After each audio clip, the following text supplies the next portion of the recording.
This is the 25th video in our series on Lie algebras, and today we're going to finish up our little goal of showing that the classical Lie algebras are simple. We talked about what those were before, and, well, we proved all but one of the cases. But let's look at our outline here. So we're going to start with a classical Lie algebra, which we'll call L. We'll recall that the Cartan subalgebra is simply the set of diagonal matrices inside of L.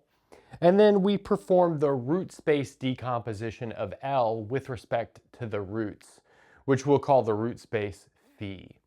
Let's recall that we're going to need the dimension of each of these root spaces to be 1. That was part of the hypotheses of a theorem that we're using that's building this outline. And then for each root phi, we want to show that x alpha bracketed with x minus alpha, and then that result bracketed with x alpha is non-zero, where x alpha is the basis for L alpha. So it's one-dimensional, which we'll see up here. So that means we have L alpha is Cx alpha. Then next up, we're going to find a set of simple roots. In other words, a base for the root system phi. And then we'll take two simple roots, form the SL2 triples that correspond to those simple roots. Recall that you could do that for any root, but we'll do it for these two simple roots. We'll take H alpha from one of the roots and E beta from the other root. And then let's recall that this wedge bilinear form, beta alpha, is simply beta applied to H alpha. And we can always get that by doing the bracket of H alpha with E beta, because the eigenvalue for that operation is beta of H alpha. And I'd like to point out that we know that that's an eigenvector eigenvalue relationship just based up here on our root space decomposition. And then, well, if we know this like wedge bilinear form on the base of the root system, in other words, on the simple roots, then we can form the Dynkin diagram. And then if that Dynkin diagram is connected, then the root space is irreducible, but then we prove that if the root space is irreducible, then our Lie algebra is simple.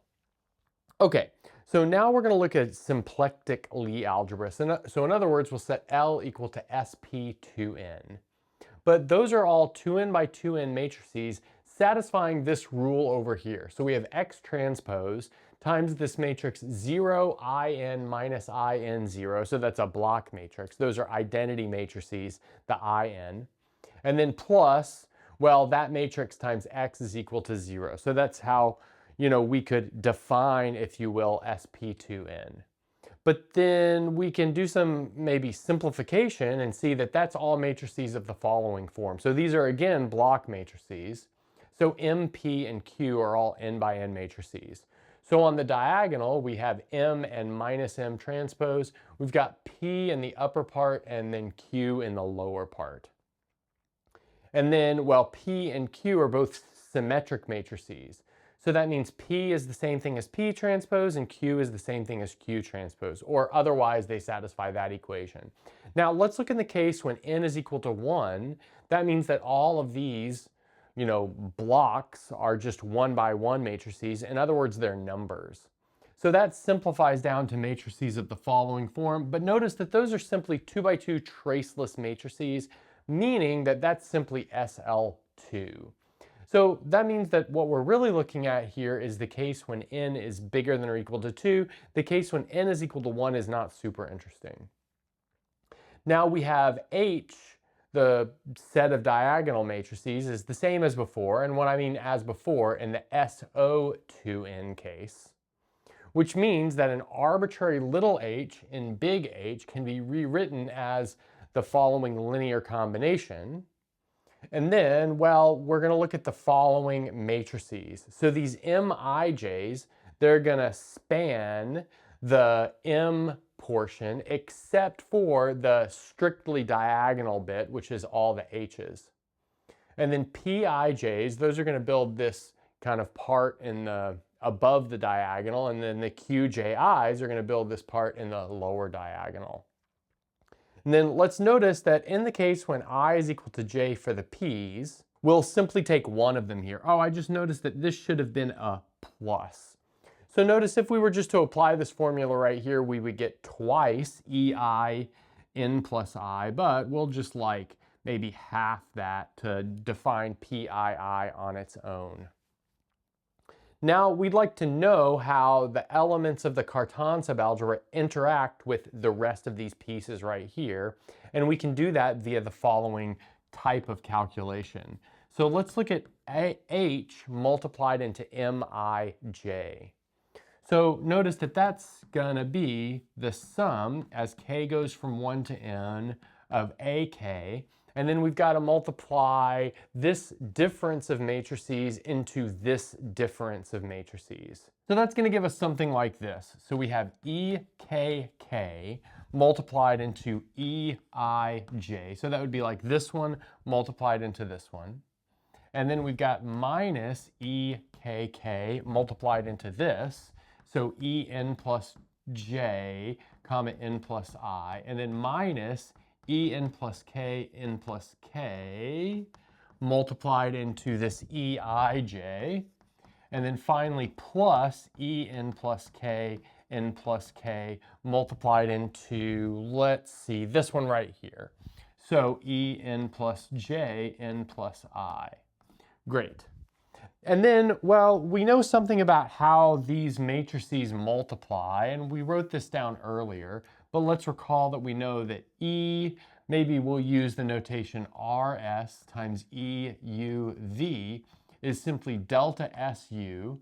So in other words, it's 0 unless S is equal to U, in which case it's 1, and then we've got ERV. So that's what we're going to use here for this product.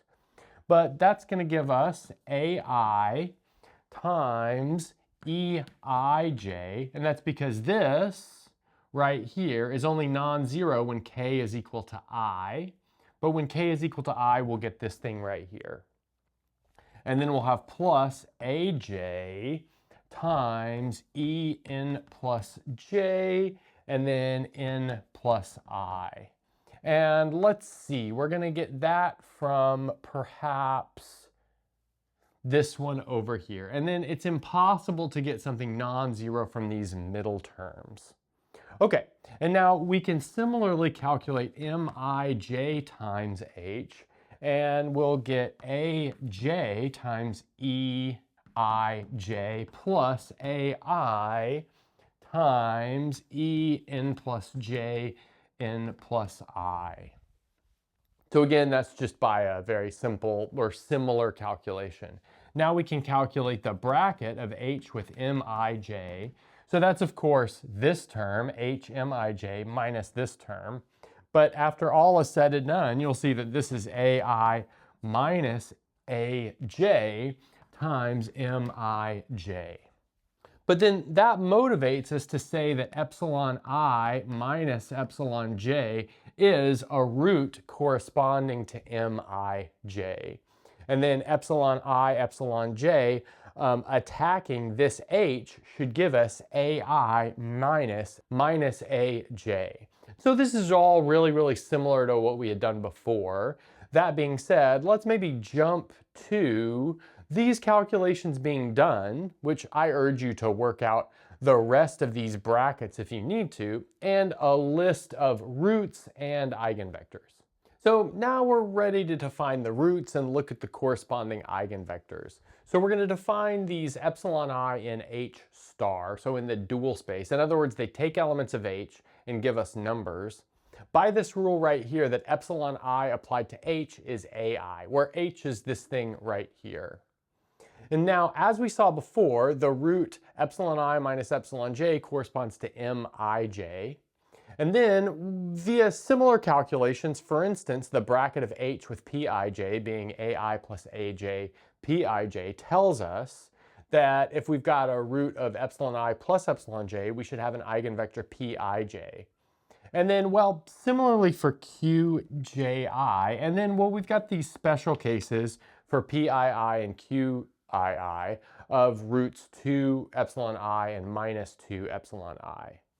And now, well, we need to check the following. And well, I'll leave the full checking as a homework exercise, but we can outline what we need to do. So for all alpha, which are roots, we have x alpha, x minus alpha, and then x alpha is non-zero. So this thing right here. Notice that we already have that this thing right here, this L alpha is one-dimensional, because for instance, we have, let's see, L2 epsilon I is simply equal to C of pii. So that's one-dimensional. Actually, this chart shows us that all of the root spaces are one-dimensional because we've only got one type of vector in each of these. And then, well, like I said, we need to check that as a homework exercise. So one example of what we would need to do here is, let's say we take the root epsilon I plus epsilon j. We'll set that equal to alpha. But that means that x alpha is pij, just by our chart. Let's see right here. And then, well, we know that x minus alpha in this case will be qji. And then if you do the bracket, in this case, of x alpha, x minus alpha with x alpha, what do you get? Well, you'll see that you get 2x alpha, where this is the special case where x alpha is this P matrix and x minus alpha is that Q matrix. So I didn't do the calculation there, but you can do the calculation there. I think it's pretty straightforward, just matrix multiplication type stuff. And you would need to do this kind of check for all types of roots like this. So you would need to do them for this, but actually that was done in the SO2N case because this is where those two Lie algebras overlap in this Mij component. So you'd really only need to do it for the rest of them. Okay, so now that we've got all this taken care of, we're off to the next part, which is finding the simple roots and then finally constructing the Dynkin diagram.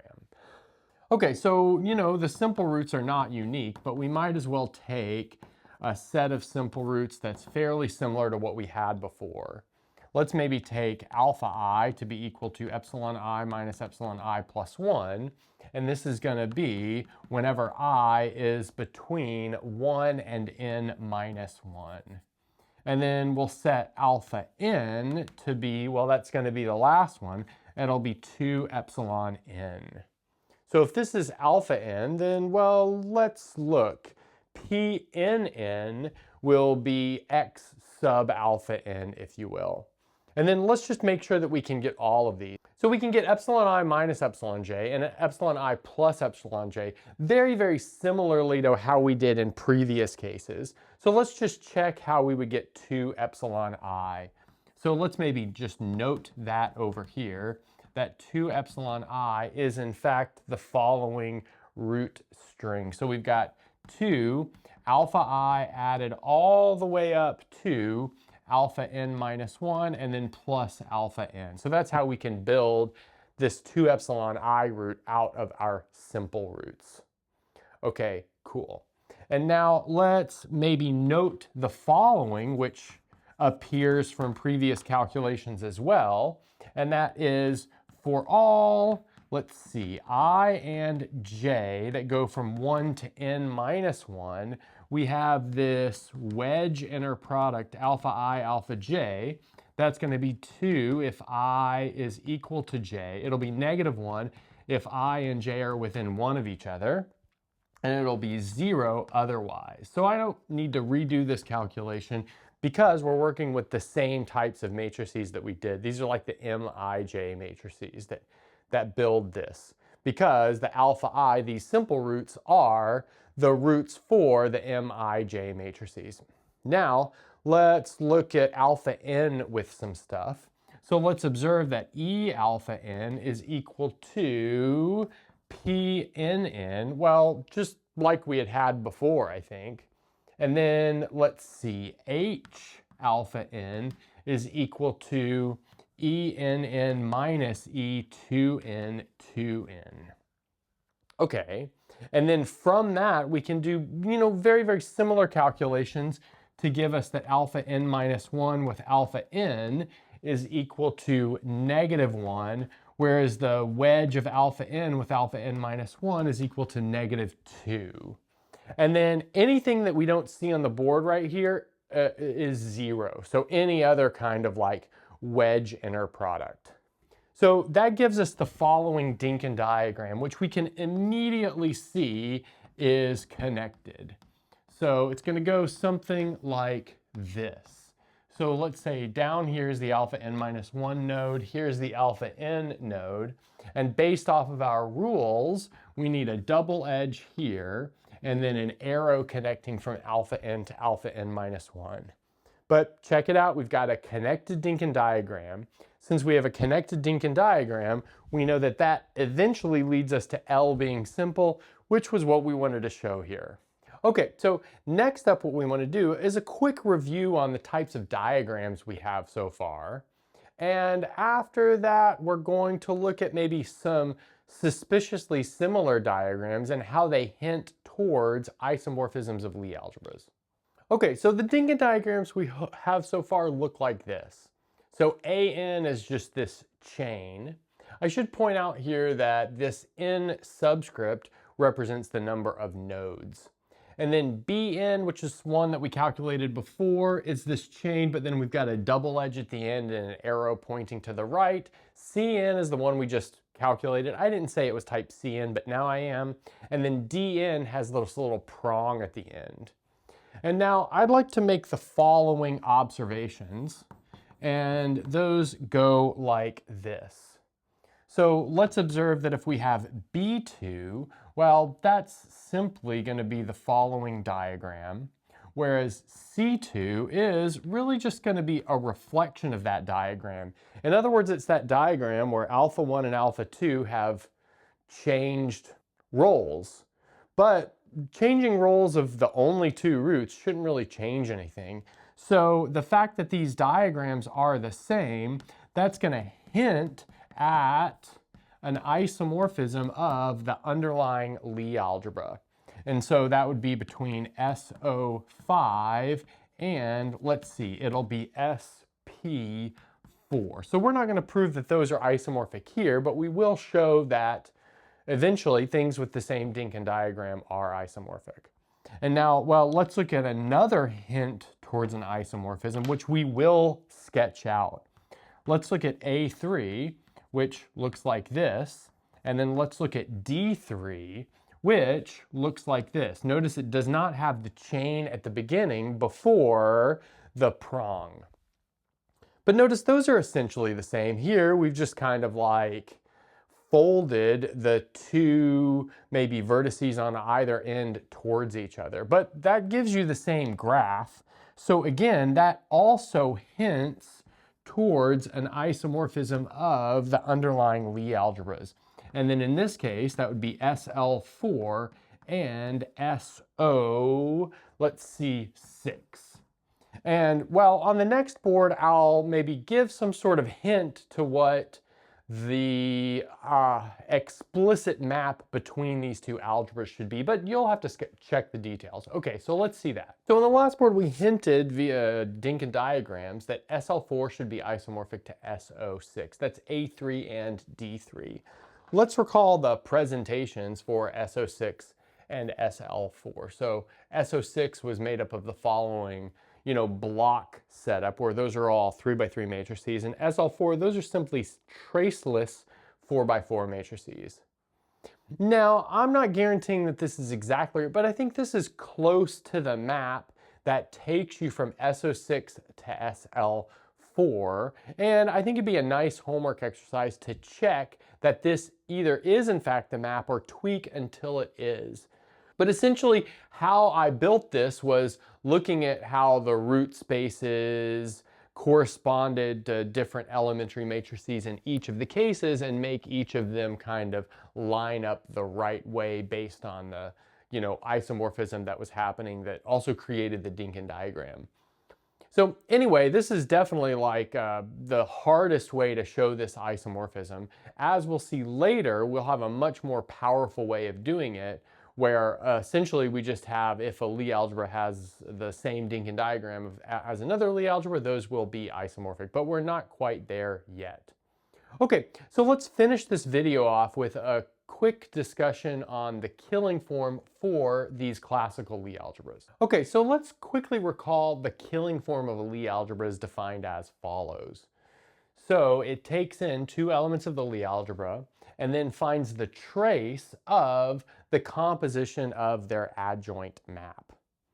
Then here's another fact which we proved earlier, and that is if L is a simple Lie algebra and we've got beta, which is another symmetric non-degenerate bilinear form, then kappa of xy is equal to lambda of beta xy. In other words, any symmetric non-degenerate bilinear form on a simple Lie algebra is simply a constant multiple of the killing form. Or vice versa. The killing form is a constant multiple of any other, let's see, symmetric non-degenerate bilinear form. And so here's a quick homework exercise, and that is to show that this trace form that is defined by beta xy equals the trace of x times y, that's x times y, not add x composed with xy, but just the product of those two matrices, is a symmetric non-degenerate bilinear form. Okay. But now what we'd like to do is, well, notice that that implies that kappa, if we've got a simple Lie algebra, well, a classical Lie algebra that is simply lambda times the trace of xy. And since we've got a matrix description of all of the elements inside of the classical Lie algebras, this is extremely helpful. So I'll work out the case for type AN, in other words, if we have SLN plus 1, and then after that, we'll maybe leave the rest as a homework exercise. So the trick here is to notice that this lambda will work for all xy. So we might as well pick x to be equal to y, and we also might as well pick those to be very, very simple. So let's take H to be the following matrix, which is in the Cartan subalgebra. So it's going to be 1, -1, and then a bunch of zeros. So that's on the diagonal. So in other words, what we have is H is H alpha 1, where that's the corresponding, H element from the, let's see, SL2 triple. Okay, now let's look at kappa of H with H. So that's going to be equal to the trace of the square of the adjoint action of H. But now by our root space decomposition, we know exactly what that is. That's the sum over all roots of alpha applied to H, well, times nominally alpha applied to H. But observe that if we've got a positive root, we also have a negative root, so we could split that between positive and negative roots, and observe that it all kind of like squashes out because we've got it squared. So in other words, we can write this as 2 times the sum over all positive roots of alpha of H squared. Okay, but we know exactly what the positive roots look like. So that's going to be 2, and then we have the sum where I is less than j, and they go between 1 and n plus 1 of epsilon I minus epsilon j applied to alpha all squared. So something like that. But now these things kind of act differently depending on exactly where we are. So let's split it up like that. So let's notice that this is 2, and then we have epsilon 1 minus epsilon 2 applied to H squared. And then after that, I think it's going to be important to look at the sum as maybe we'll say j goes from 3 to n plus 1 of, let's see, epsilon 1 minus epsilon j applied to H squared. And then next, let's say the sum as j again goes from 3 to n plus 1 of epsilon 2 minus epsilon j applied to H squared. And that's going to cover all of the positive roots, just broken into those pieces that are fairly easy to calculate. But then if we recall how those roots were defined for SLN, we know how to do this calculation. So we've got this 2 out front, and then epsilon 1 minus epsilon 2 applied to H is 2, but that's squared, so we have a 4. And then epsilon 1 minus epsilon j applied to h is 1. But how many of those do we have? We have exactly n minus 1 because we're going from 3 to n plus 1. And then epsilon 2 minus epsilon j is going to be negative 1, but we've got 2 of them. And again, we have exactly n minus 1 of those. So we add n minus 1 to that. But now let's observe that that is exactly equal to what? Well, we've got 2, and then we got 2n plus 2. So we have 2, and then like I said, 2n plus 2. So something like that. But now let's notice that the trace of h squared, in other words, the trace of h times h is exactly 2. So this is in fact equal to 2 times n plus 1 times the trace of h squared. But looking at it like that, maybe going from way over here to way over here, keeping this line up here in mind, what do we see? Well, we see that our quote-unquote lambda in this case is simply 2 times n plus 1. So in other words, we have kappa of xy is simply 2 times the quantity n plus 1 times the trace of xy in the case that we have SLN plus 1. Okay, cool. So now I want to state the rest of the cases, but I'll leave those as homework exercises. So we just showed that for the case when we have SLN plus 1, in other words, a Lie algebra of type AN, the killing form is simply 2 times n plus 1 times the trace of the product of the two matrices. And then very, very similarly, we can calculate the killing form in terms of the trace of the product of the two matrices in the case where we have Bn, Cn, or Dn type Lie algebras. In other words, SO2n plus 1, SP2n, or SO2n. And they go like this on the board. And I guess like a nice homework exercise would be for you guys to calculate these numbers explicitly. And that's a good place to stop.